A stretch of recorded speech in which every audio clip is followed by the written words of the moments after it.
real quick.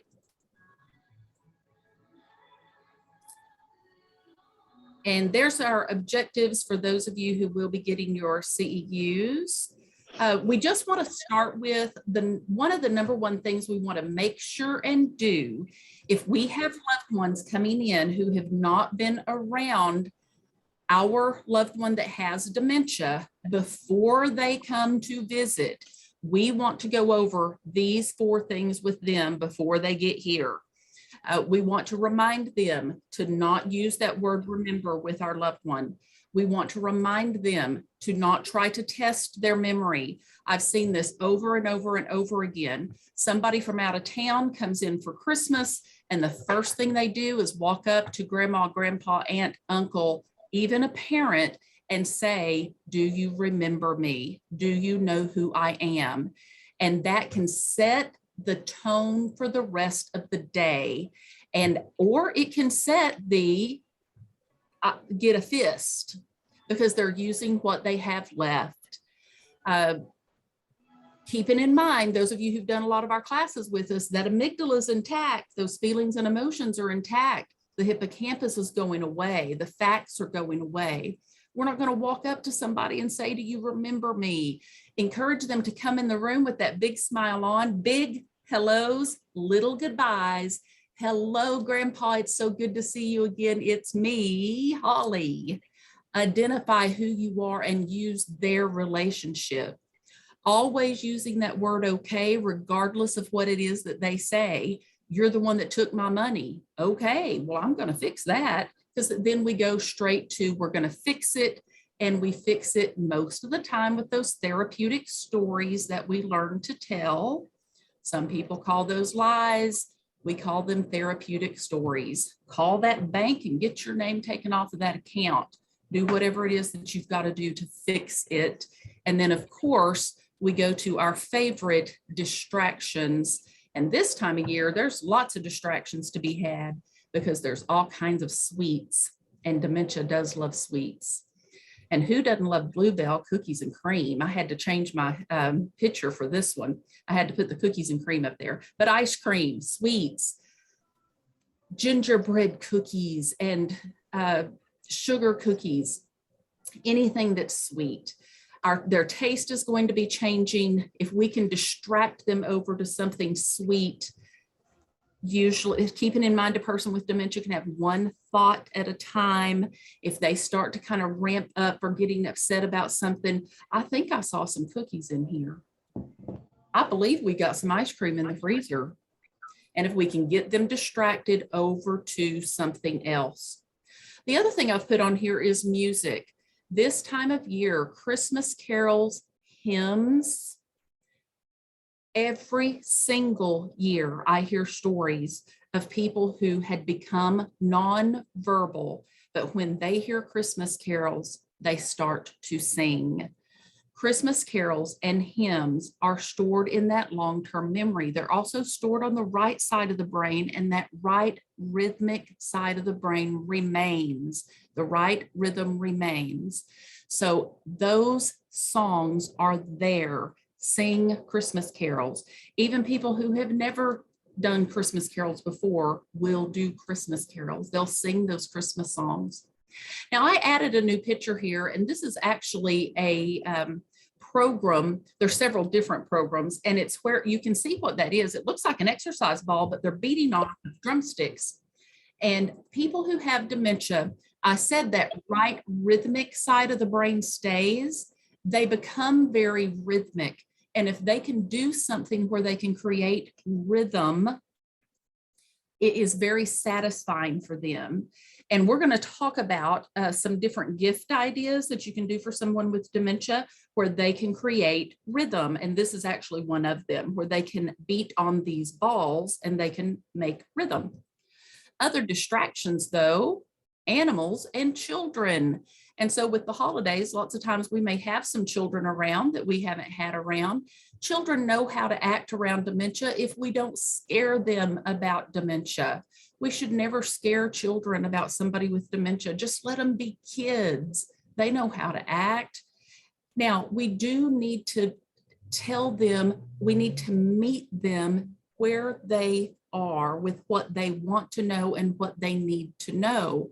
That's something we were talking a little bit about before we came on.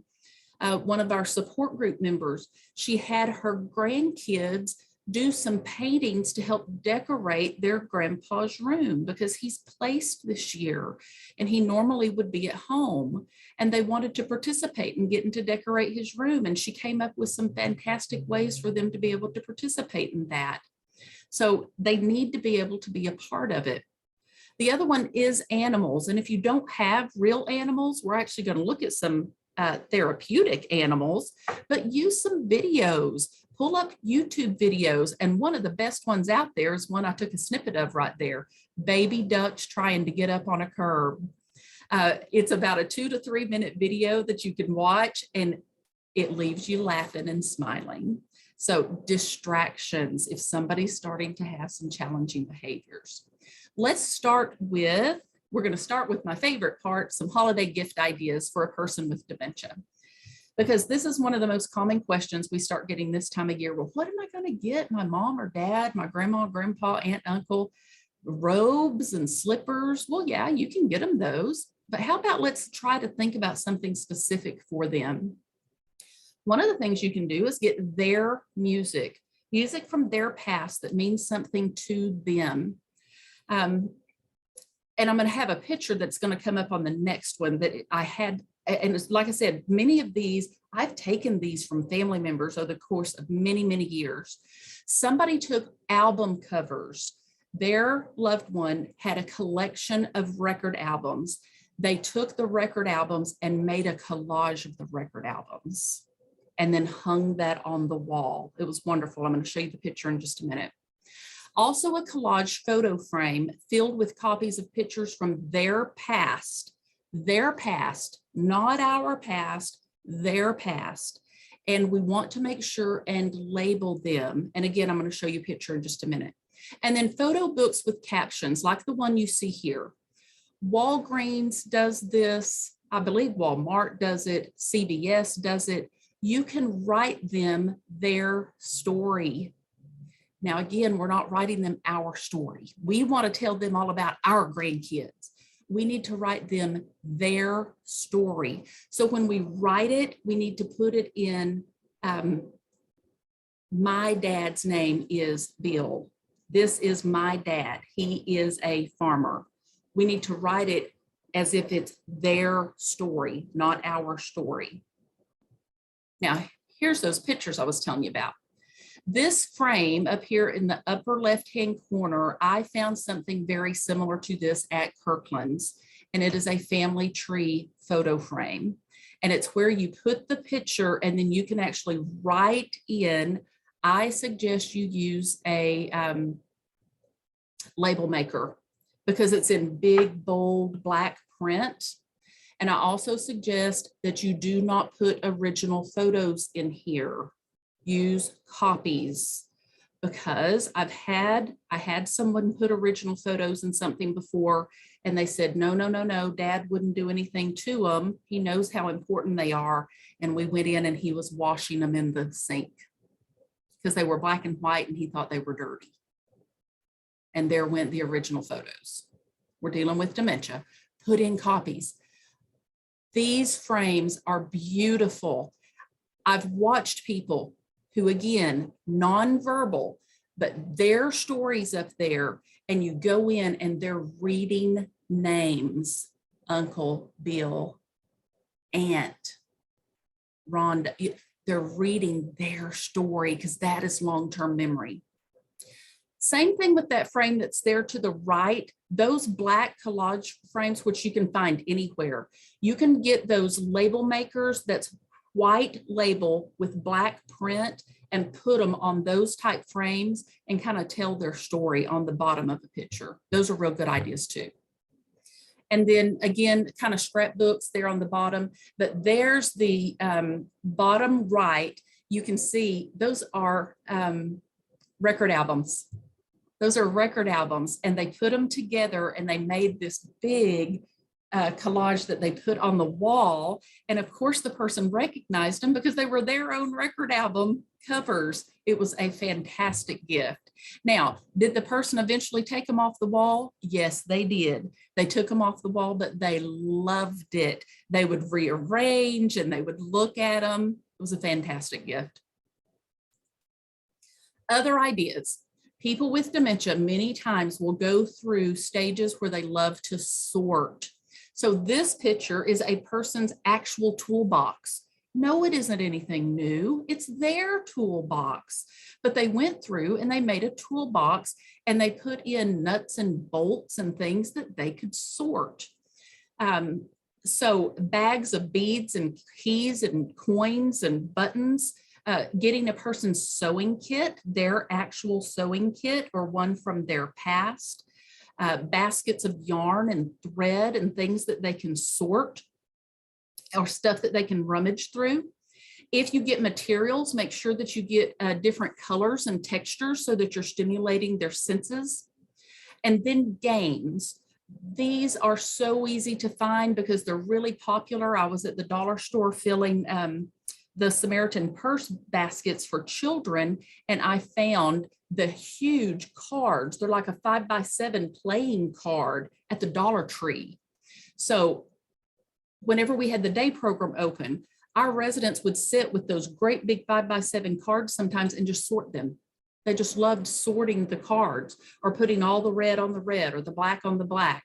And they'd play games with them. Wasn't necessarily a game you or I knew how to play, but we'd play all kinds of games with those great big playing cards. Puzzles, dominoes, checkers, Connect Four, Jenga. There's all kinds of big games. There's Toss Across. It's a tic-tac-toe game where you throw bean bags and you're playing tic-tac-toe. It's just a fun game. You can even get the game Twister. We played Twister in the day program. No, we weren't getting down on the ground and doing it. We were throwing bean bags onto the big, we would spin it and then we try to get the bean bag onto the yellow or the green or the red. So it's just kind of thinking outside the box. Other ideas, picture books, like big coffee table books, large coffee table books that trigger memories of their interest. This weekend, I went in Barnes & Noble and in Half Price Books. These are everywhere and they're less than $10, where you can get books that are specific and they aren't childlike because these are made for adults. Entire big, nice books on horses, cars, airplanes, nature, movie stars, historical events. I found big books of maps. Whatever their interest might be, you could find a big book on it. And then if they cut it up, it's fine. If they tear it up, who cares? If they write in it, that's good. It's theirs, but it's something specific for them. I had a gentleman in the day program. I would bring in books of airplanes and he would turn the pages and he'd say, "There I am." And he'd tell me stories of him being in airplanes. Now that wasn't him in that picture, but he would tell me it was him in the picture, and then he would tell stories of how he used to fly planes. What a great treat to get to hear those stories. So get those coffee table books.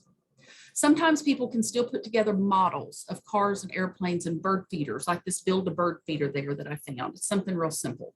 And those are great things to do with grandkids if there's kids around. We're going to put this bird feeder together and then go hang it out in the tree. Making gifts for other people like ornaments or tie blankets or fruit baskets. And I put some picture here of tie blankets. This was something we used to do in the day program. So earlier in the disease, while they still have some fine motor skills, they might could do these real easy tie blankets. And then that's something we're going to give other people, but it's an idea that we can do together.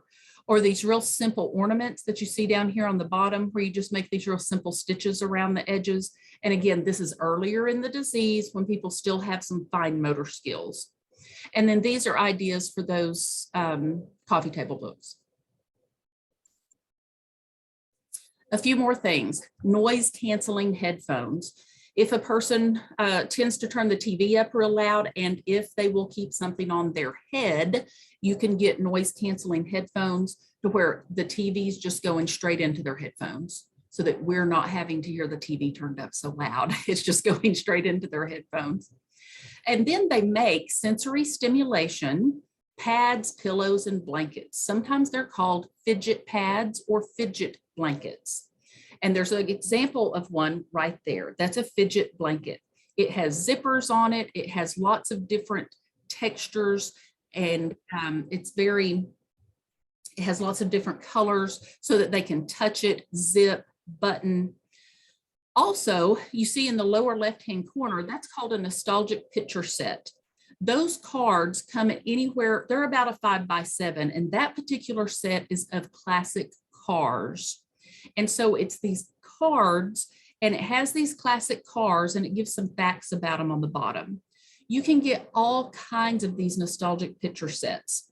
I've got some here in my office, and it is classic items from the 50s, 60s, 70s, 80s, and 90s. So it might just be a picture of an old manual typewriter, but then that triggers, what in the world is that? And we can have a conversation about it. They make them old movie stars. Again, it's kind of like those books that we were talking about. You can find most of the time when you're looking for them on Amazon, you can put in nostalgic picture sets and you can find them. And then weighted blankets many times make a person feel like they are being held or like that they are secure. Here's some other ideas that I've got some pictures of. This is a sensory mat that has water in it. And when you press down on it, the different colors move around. This one in the upper right, you paint on it with water and the picture appears, because you can see a picture of a bird is appearing, but all you're using is water. These are some different things we used to do in the day program with people early in the disease. And then that mat that's in the lower left, that is also a sensory mat that is weighted. So it's like a sand and water mixture. So it's a sensory mat. You can press on it. And I tell you, the staff, when we had them, our staff ended up liking them an awful lot. I have one myself that I sit here because we like to do sensory things as well with our hands. And then this that she has in the lower right, that is like a fidget pillow where there are things inside of the pillow. It's like it keeps you busy. Some more examples. Now, I got these off of a website called S&S Worldwide, S&S, and it's in this, so you don't have to worry about writing things down. You're going to get a copy of this. I like to go on there, get good ideas, and then you can go on Amazon, usually get them cheaper, but they have some really good ideas. This in the upper left, they sell that whole kit, like that whole set right there for less than $100, and you get a whole set of things. Now, they may like some of this on one day and not like it on the next. They may like it at this point in the disease and not like it in 2 months, or they might not like it now, but they will like it in 2 months. These little popper things are real popular right now in the upper right-hand corner. It's just where you push things through and then you push it back. It's almost like doing bubble wrap that some of us remember or even like to pop ourselves. These lace cards, that's also a good idea. Now this came out, we were doing support group and this came up. Somebody brought up these little dolls that you can actually put your own picture on a doll. It's called a mini me doll. You can take a picture off of your phone and have it put on one of these little dolls. And this one is an example where it almost is like a little rag doll and you can put your picture on it. You can have this one in the lower right, like it's the picture of a cat. And here's just a regular photo. You can have these made at Walgreens also. In the upper right, this particular baby doll, I'm not crazy about this one because I don't think this one looks real lifelike, but this one actually was given an award through an Alzheimer's program. If your loved one's at the place that it is appropriate for them to use a baby doll, and baby dolls do become appropriate later in the disease, especially many women do need, many times they will want something to take care of. I encourage you, do not go down to something like the Dollar General or the Dollar Tree and get a really, really cheap baby doll. Get a weighted baby doll that feels and looks like a real baby. They make them specific for people who have dementia.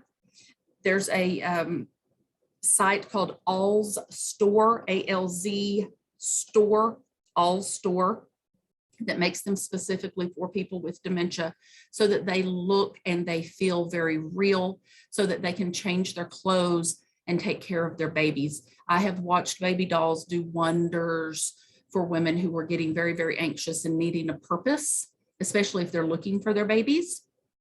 Now, here are some of those pets that we were talking about earlier. These are called therapy robotic pets. We've got several of these here at the West Center. And they do make pets that are specific for people with dementia. Again, you can find these on Amazon. Here's the SNS Worldwide I told you about. It's called ssww.com. You can find them on there. These animals breathe, their chest goes up and down. The cats purr, the dogs will bark, they wag their tail. They're actually pretty fun to have around. We love having these animals around. Other things you can do is you can have quilts made out of familiar clothes of theirs. Now this actually, I've had family members do this after their loved ones have passed away. They have taken clothes and have quilts made out of their loved ones' clothes that they wanted to keep. Puzzles or coloring sheets of themselves. Had a member of our support group who his wife used to actually be a professional clown, and he had pictures of her when she was a clown, and he had them turned into coloring sheets and puzzles of herself, and she would do a puzzle of herself when she was a clown and do coloring sheets of herself as a clown.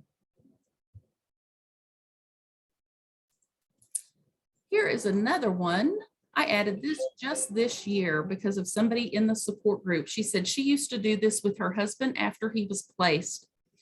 Sometimes, because time doesn't mean the same thing to a person who has dementia, she would go in to the facility where he was, and she would want to talk about Christmas or have Christmas with him, and he wasn't in the mood for it.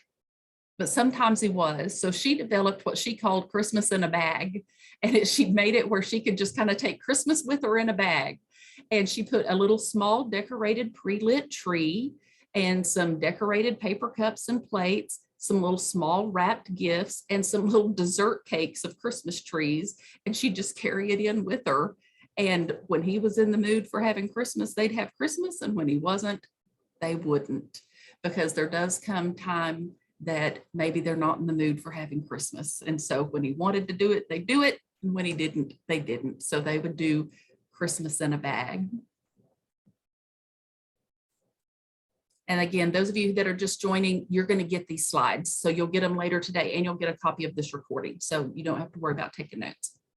So a few things we're going to talk about: holiday gift ideas for a caregiver. Gift certificates are always great, but you got to remember, if you're giving a gift certificate to somebody who's a caregiver and their loved one's still at home, they need somebody to stay with their loved one while they go to the spa or the restaurant or to go get a massage. So being able to then volunteer to come sit with their loved one or get them a certificate for their loved one to go to a day program or to go to respite is very nice. Ready-made meals are fantastic, or getting them meal delivery, having something sent to their house, and that's easier than ever now. Having groceries sent to somebody else's house, that's easy to do now. That's one thing that's happened with the pandemic, is we can easily have something sent to somebody else's house. Time is huge. Be willing to do something for them, and don't just ask them, can I do it? Tell them, I'm going to mow your grass every Wednesday. Make them up a gift certificate and say, I'm going to start mowing your grass every Wednesday. Because if you're somebody who's taking care of a person with dementia, you know, because you're one of them, we are very, very bad about asking for help. But if somebody will give you a gift certificate and say, I'm going to start doing this for you. Again, respite care and adult daycare certificates, being a listening ear. People who are taking care of loved ones that have dementia, they need people to listen to them without trying to give them advice and without trying to fix it for them. They need somebody to just hear them. And again, favors. Coupon books are fantastic. I will go run errands for you. I'll pick up your groceries. I'll get your prescriptions. I'll mow your grass. I'll clean your house.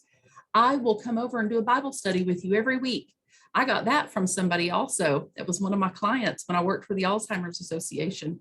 Her friends started coming and doing a Bible study at her house. She said it saved her. They came to her house and did Bible study. And at first she was, oh, no, I don't want people coming in my house.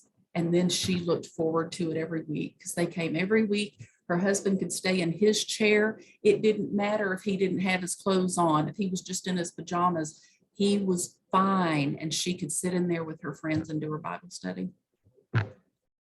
Okay, so how are some ways that we can include our loved one that has dementia at the holidays? What we do not want to do is say, Mom, just go in there and watch TV, we've got it.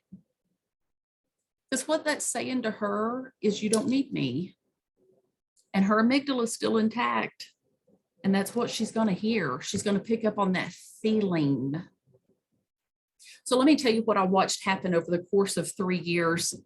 I had a family member whose mom lived with us. And the first year I watched her bring the cards, Christmas cards, and she and her mom sat out at a table and her mom was able to sign the card and they decorated and they sent the cards off. The next year, her mom couldn't sign her name anymore, but the daughter brought these stamps. And so the daughter signed them and her mama put these stamps on the card. So, well, that's clever. So her mom still participated. The next year, her mom couldn't do any of that. She was in a wheelchair. She pretty much was nonverbal. So the daughter sat out there, did the cards, and she played Christmas music. Her mom was still with her. She was present. They were making a connection. You see what the daughter did? The daughter accommodated the progression of the disease, but included the mom. So let them hang the ornaments on the tree. Who cares if every one of those ornaments is hanging right here? Fix them tonight after they go to bed. It doesn't matter. It's the connection. Let them be part of hanging the ornaments on the tree. Let them set the table. It doesn't matter if everybody doesn't have the exact everything just right. That isn't what it's about. Helping with the cards. This is one of my favorites. Let them be in the kitchen. If they always were in the kitchen, let them be in the kitchen. Let them be stirring. Let them be doing what you don't necessarily have to use the batter that they are doing, but let them be part of that sensory moment with the other ladies in the kitchen. If all the men are outside doing something, let him be out there with the men doing something. We're so bad about saying, just go over there and sit down, we've got it. Singing and listening to carols and hymns, watching holiday movies, especially classic movies, watching, attending, or listening to a religious service. If this is part of their past, if this is something they've always done, don't miss out on this. This is another thing that's right at our fingertips now. We can go on YouTube and probably find our own church service online. Even if we're looking at last year's, that's fine. We can pull it up and look at it at any time. Let them stick those bows on the gift. Give them some tape. Let them put some stuff. Let them be part of it. If there's family members that are in, let them go out and do walks. If this is appropriate, you know what's appropriate for them.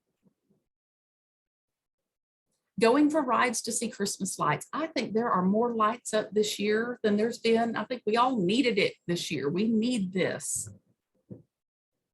In my neighborhood, everybody but one person has lights up on our side of the street.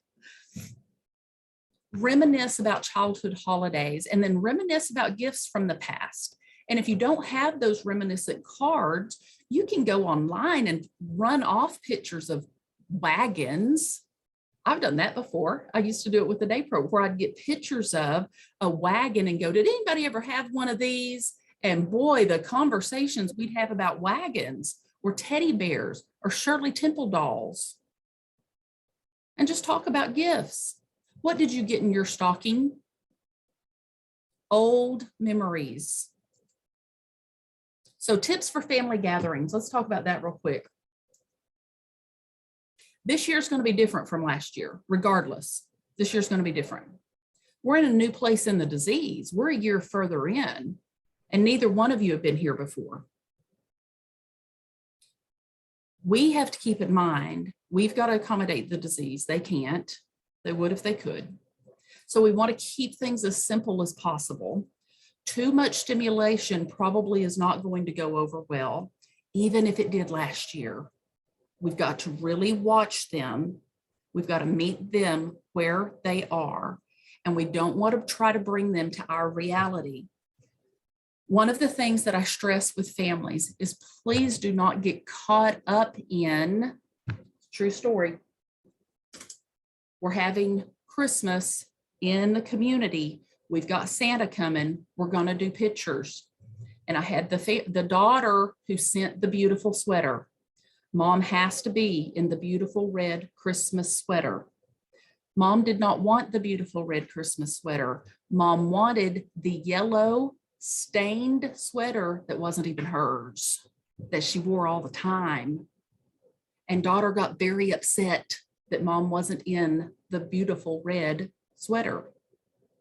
Very upset, like yelling, mad, upset that mom wasn't in the sweater.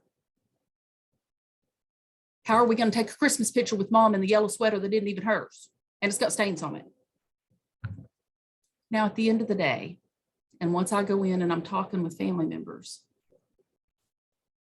what if this is our last Christmas?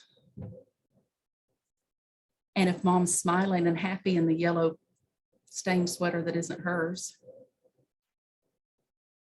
Or are we really going to fight her to get her into that red, happy, festive sweater that she's now mad and won't come out of her room, and she's mad the rest of the evening because you wanted her in the Christmas sweater? What are we making this about? And with that particular family, that was the last Christmas. And you want to talk about some regrets? We got to focus on what is important. Yeah, let's try to get in the red Christmas sweater, but that's not what is important. So some tips for family gatherings. We do want to prepare visitors. We do want to let them know and talk about what has changed. Let's tell them the best times to visit. Tell them directly and tell them clearly how our loved ones have changed emotionally, mentally, and physically since they last saw them. For example, we may not have noticed it so much because we're living with it every day, but stop and think, okay, wait a minute, since the last time they saw them, oh, you know what? When they were here last year, they've become incontinent since then. They're wearing briefs now. Or maybe they're eating with their fingers now. Or maybe they aren't walking anymore. Or maybe their language has really changed now. Or maybe we're having some challenging behaviors. Those are the type of things that we're talking about. Just to give them a heads up, this is what might happen, and here's what I do. Here's what we do when that happens. And then to keep in mind also, some people are afraid of dementia, and they're afraid because they don't know. So they may be afraid to be left alone with your loved one. They may be nervous because they don't know what to say. So stay close by and kind of keep an eye and answer questions, ask questions and watch, and they will take the lead from you. They'll watch you and they'll take the lead from you. Before the visit, share your plans on challenging behaviors and what works. Always, always have a place for your loved one, preferably their place. If your loved one has their chair and their area, that is not where we want to put the whole family. They need to still have their place where they can get.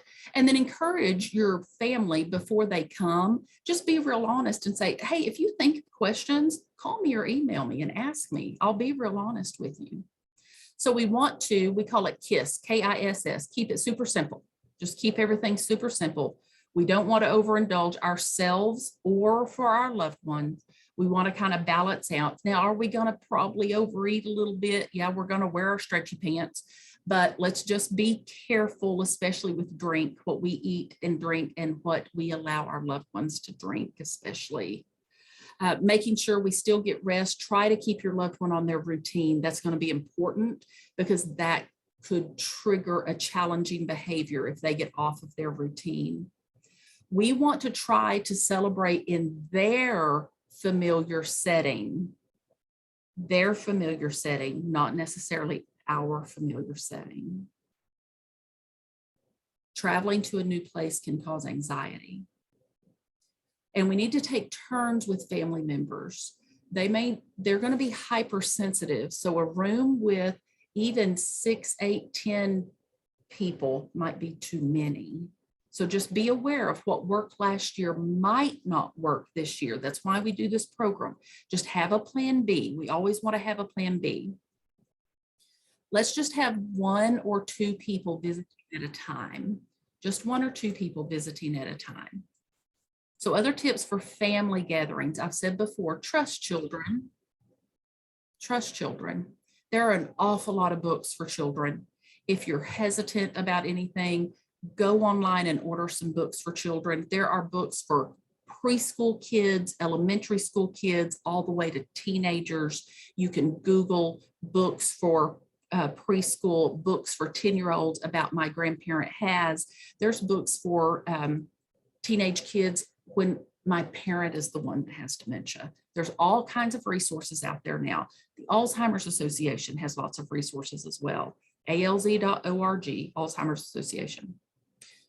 This is going to be a difficult time for you as well, simply because of memories. Memories from last year are going to come in, and then memories of, are we going to have a next year is the reality of it. This is a progressive disease. So we are going to focus on the present. With dementia, we know we've got to stay present. We've got to stay mindful, staying here and now, but giving yourself time also, because we know that with dementia, we kind of stay in that state of grief an awful lot, and taking care of your physical needs and your emotional needs as well. Make sure you've got somebody that can help you. And I've said before, I'll say it again, you've got to have a plan B. With dementia, we know things many times don't go as planned. So have a plan B. I would encourage you to also have a plan C, just in case things don't necessarily go as planned. That added stimulus may alter their behavior. They may do something they haven't done before, and sometimes that can come out as a challenging behavior. A challenging behavior can be something that they say or do that they haven't done before. Remember, they're doing the best with what they have left. But also keeping in mind, what do they have left? What store's over there on the right that they have left? When all that other language starts leaving, curse words, racial slurs, sex talk, unfortunately, those things store on the right. And sometimes people who have never said those words, when they're under a lot of stress, they'll say those words. Or when they're not understanding or there's too much going on, they'll say those words. And sometimes it'll come out at a time when it's not appropriate, but they're using what they have left. And anytime they use those words, there's an unmet need. And sometimes that unmet need is there's too much going on. So we want to try to focus on connections. Another thing with decorations is let's try to keep the decorations simple. Try not to have flashing lights. It's better to just have lights in one color that are not flashing. Another thing that I had this happen one time, somebody had out a cornucopia, and it had all of the different fruits and nuts, and they were candles. And a person had an apple candle. It looked like an apple. It smelled like an apple. Well, he picked it up. It didn't taste like an apple. And she said, I've had this out every year. Well, this year we were a year further into the disease. So just be very careful about those type things as well. If your loved one is placed, if your loved one is in a community, so let's kind of talk about that for a few minutes. Again, if you have people coming in, reminding them that very first slide, and those of you who might have joined late, you're going to get copies of all of these slides. Do not use that word remember. And if you're going to visit someone who's in a community, don't be afraid to cut your visit short.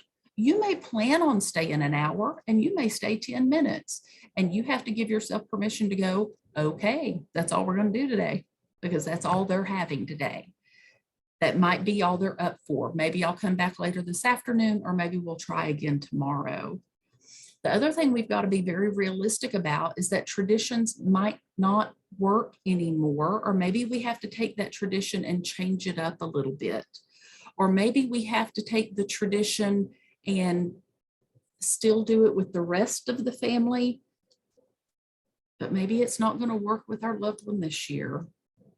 Or maybe we just have to switch it up a little bit, like I mentioned with the daughter and her mother with the cards. That had been their tradition for years, but the daughter accommodated the disease and she changed it up a little bit. If your loved one is in a community, please keep this in mind. In many communities, your loved one's room is their bedroom. And when we go to a person's home to visit, we don't go pile in their bedroom. We go and we sit in living rooms and in dining rooms and on patios. And most communities, facilities, or whatever you want to call them, have lots of different areas to go to. So take advantage of different areas of your loved one's community. Because if you were in their home, you'd move around. So move around, take them outside, go to the dining room, go to the living room, go outside. If there's a garden, go to the garden. We have a chapel, go to the different areas so that you're moving around some, enjoy the whole area. And then get the calendar. All communities have a calendar, and enjoy those planned events. I know here at the West Center, we've got Santa coming, and I think they're making 1,600 cookies today because Santa's coming Friday, I believe. I know he's coming this week sometime. Get the calendar and go to those planned events, and then you're off the hook for having to plan anything because you're coming to see Santa and have cookies. So go to the planned holiday events that are in the community. So if you are at home, a few things to adjust if you're going to share a holiday at home. Trying to have a smaller gathering if you can. Involving your loved one throughout the day and talking about what is going to be happening, and then trying to stay on their schedule. Again, here I put one more time about avoid blinking lights. What I want to share with this one, I had a resident who his son brought in a very small tree. It's the same tree he'd had the year before. He had those running lights. You may know what I'm talking about. They were white. They were all the same color, but they were the running lights. And his dad had loved them the year before. But this particular year, his dad, every evening at the very same time, would start yelling, "White mice, white mice, white mice." It was as the sun was going down and the shadow was going on the floor. And we figured out it was the lights on the floor and they were running, and he was seeing white mice. It was the lights. He was seeing them as white mice. So just be aware of that. Remove anything that could be harmful. And then again, if they are at home, encourage your loved one to rest in a quiet place whenever it is possible. Focus on their strengths and focus on what remains so that they can still be involved. Please, please, please allow them to be involved. Modifying your traditions. So some other activities that they may enjoy. We've been over a few of these already. Let me see if there's any on this page that we haven't talked about. Oh, scripture. If part of your loved one's past is reading scripture or reading the Christmas story, if you will get that out, if they are holding that Bible, This can be some of the most beautiful times together. Allow them to hold that Bible and to have that scripture together. The stories that I have heard from families where they are still able to recite scripture or hymns together. So include this. If this has been part of their past, keep it as part of the tradition. So traveling. Let's talk about traveling, because sometimes people do want to try to travel. Be very realistic about travel. And so you're going to want to try to plan something very, very short. And keep in mind what could happen. So if your loved one is still at home, even if they're placed and you're going to try to travel, it is a good idea to invite a third person to try to join you.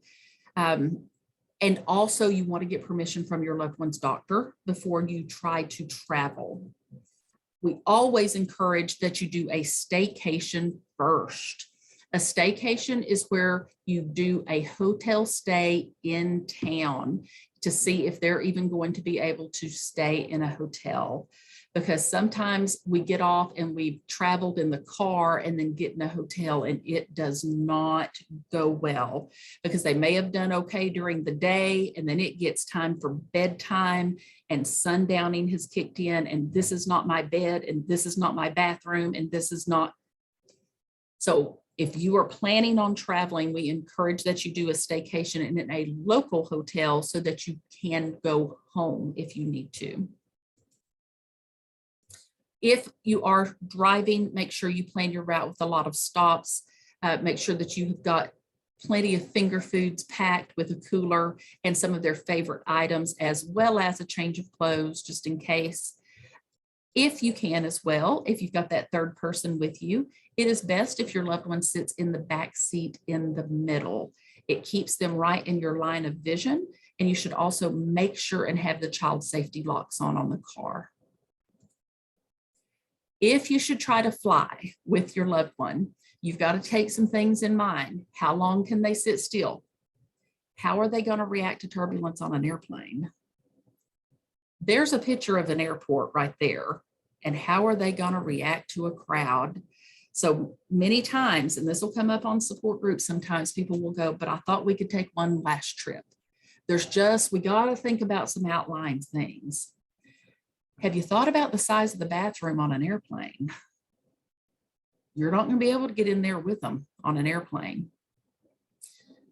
When you're reserving seats, you want to make sure and get the aisle in the middle seat. You want to try to fly mid-morning. That's usually the best time to fly. Ask for low peak flights. You want to contact the TSA and tell them that you are flying with someone with dementia. Call in advance for wheelchair assistance.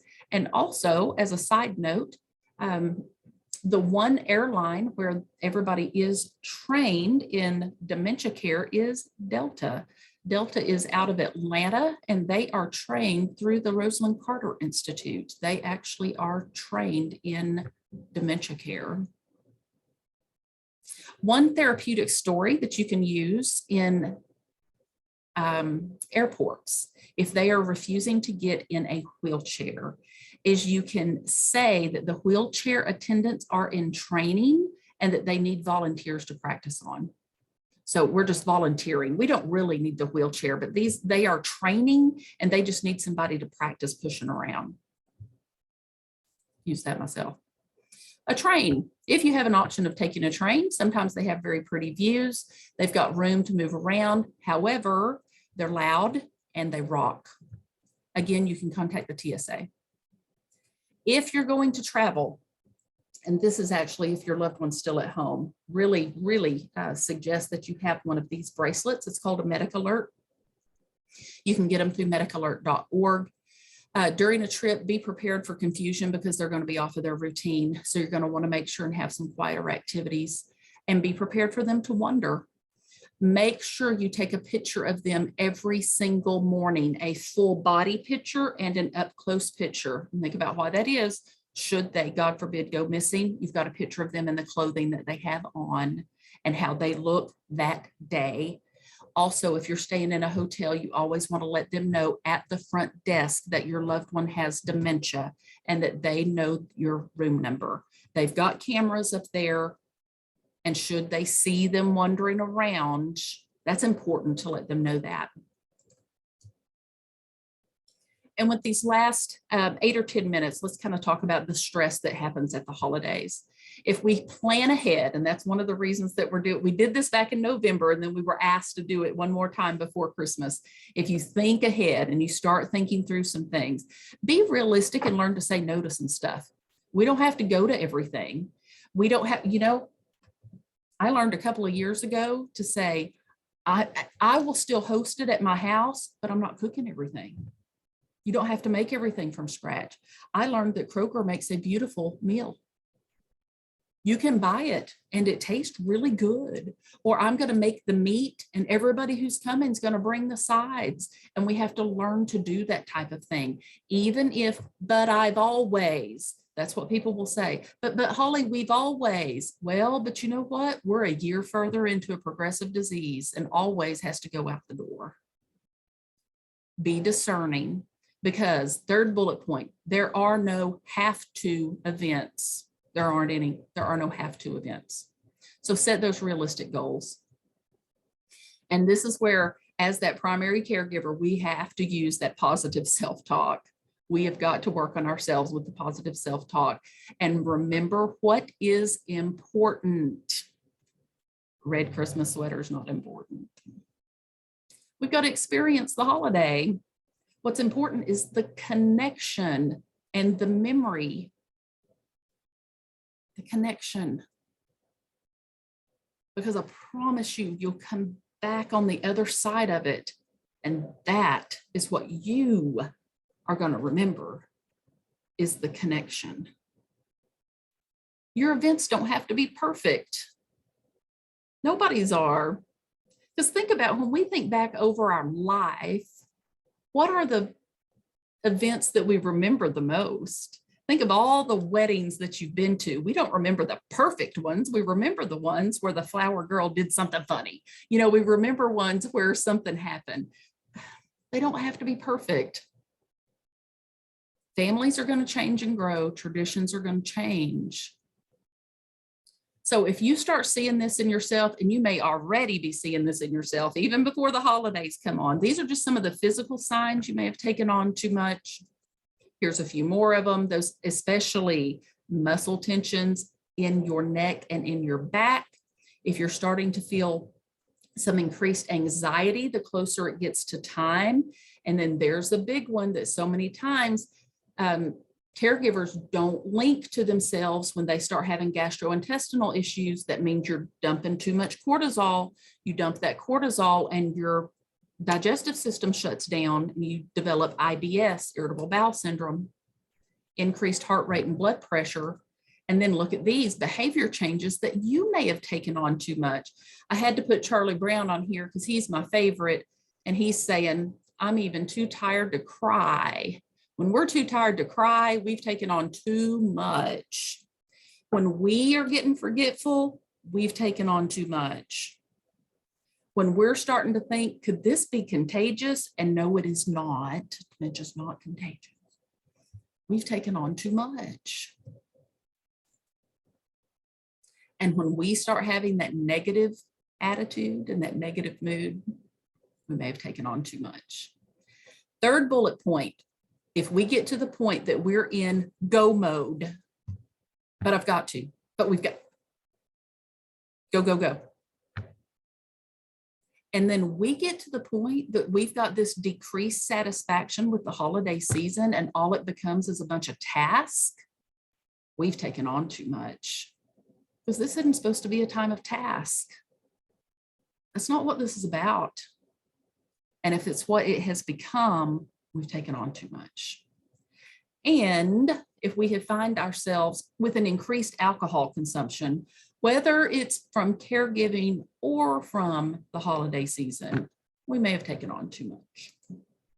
So some crunch time tips, making that to-do list and prioritizing, scheduling those most demanding tasks, scheduling an easy job after a difficult one, making sure that we do take some breaks, giving ourselves that break. Put some music on. That's one of the easiest things that we can do. Trying to stay with our budget, having some time with our family. For some of us, maybe we don't want to have time with family. Maybe we want to have time with friends. Have some time with some people you enjoy.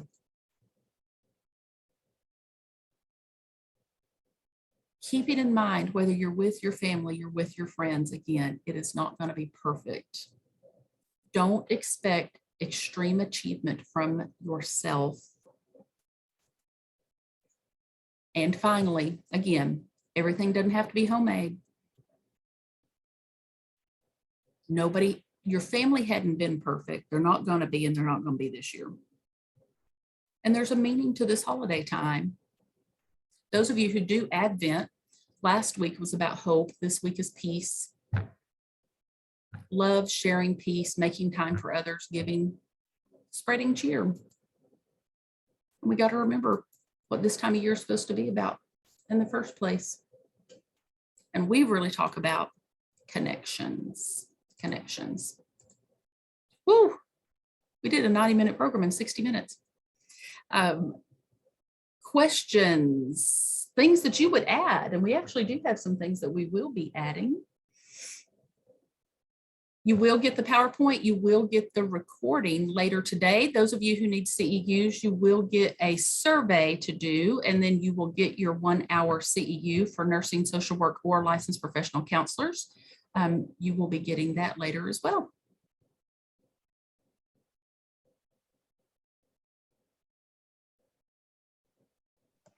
Holly, one of the things that I really learned from support group was our loved ones need sometimes to take a break, you know, and to go off by himself or herself, and that's not a bad thing. You know, sometimes the focus is so much on being together that we don't realize, I certainly didn't, that my loved one really needed time, you know, time to herself. Yeah, thanks, Judy. Yeah, we get in that go mode and kind of expect them to be able to get into it also. And they can't necessarily go get in that go mode with us anymore, right? You're right, Judy. Yeah, and making sure that we have that place. We don't want to use their bed as the bed for the coats. That came up one year where somebody went, oh my gosh, I didn't even stop to think. And where my husband goes and takes his nap, I had everybody put their coats and purses. And he went in there and that didn't go well. And it was an innocent mistake, but it caused a challenging behavior. And it was just they didn't think it through. Yeah, making sure they have a place to rest and then sticking to routine. Yep. All right, we're right at 12. Thanks, everybody. We're glad you were here. And again, we'll get this, you'll get the recording later. All right. Thank you, Holly. Thanks. See y'all later. Bye.